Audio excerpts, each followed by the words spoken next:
Makarpura GRDC ખાતે બંધ ફેક્ટરીમાંથી કોપરની સીટોની ઘરફોડ ચોરી કરનાર 2 આરોપીને ચોરી કરેલ કોપરની સીટો સાથે પકડી પાડી ઘરફોડ ચોરીનો ગુનો ડિટેક્ટ કરતી વડોદરા શહેર crime branch police inspector incharge RG Jadeja તેમજ પોલીસ ઇન્સ્પેક્ટર એચડી તુવર અને પોલીસ ઇન્સ્પેક્ટર એનજી જાડેજા નાઓની દોરવણી હેઠળ ક્રાઇમ બ્રાન્ચના police sub inspector RN Baraiya નાઓની ટીમના માણસોએ શહેર વિસ્તારમાં પેટ્રોલિંગ દરમિયાન મળેલ બાતમી આધારે જાંબુઆ ચોકડી પાસે સીતારામ હોટેલ પાછળના રોડ ઉપર શંકાસ્પદ કોપરની પ્લેટો લઈને વેચવા માટે ઉભેલ 2 ઈસમો જેમાં કબીર ખાન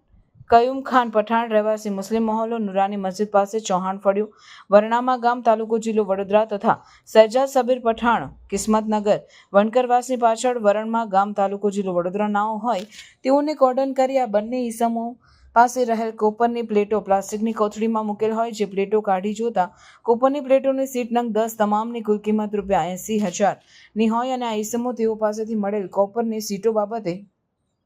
કોઈ સચોટ માહિતી નહીં આપતા બંને ઈસમોની સઘન પૂછપરછ દરમિયાન તેમજ ખાતરી તપાસ દરમિયાન આ બંને ઈસમોએ ભેગા મળી 15/7/2025ના રોજ રાત્રિના સમયે મકરપુરા જીઆરડીસીમાં આવેલ RS ઇન્સ્ટ્રુમેન્ટેશન એન્ડ સર્વિસીસ કંપનીના શેડ નંબર 929માંથી ચોરી કરી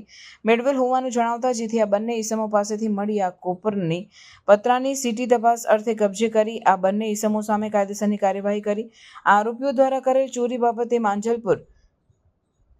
પોલીસ સ્ટેશનમાં ઘરફોડ ચોરીનો ગુનો નોંધાયેલ હોય અને આ ઘરફોડ ચોરીનો અનડિટેક્ટ ગુનો ડિટેક્ટ થતો હોય આ આરોપીઓ તેમજ કબજે કરેલ મુદ્દામાલ અંગે માંજલપુર પોલીસ સ્ટેશનને જાણ કરી વધુ તપાસ માટે માંજલપુર પોલીસ સ્ટેશનને સોંપવાની કાર્યવાહી કરેલ છે. કામગીરી કરનાર અધિકારી ક્રાઇમ બ્રાન્ચના police inspector NG Jadeja, police sub inspector RN Baraiya તેમજ ટીમના હરદીપસિંહ, કિશોરભાઈ, નરોત્તમભાઈ, કુલદીપભાઈ, રજનીકાંત, જયદીપભાઈ, અલ્પરાજસિંહ, સંજયકુમાર અને કોમલબેન.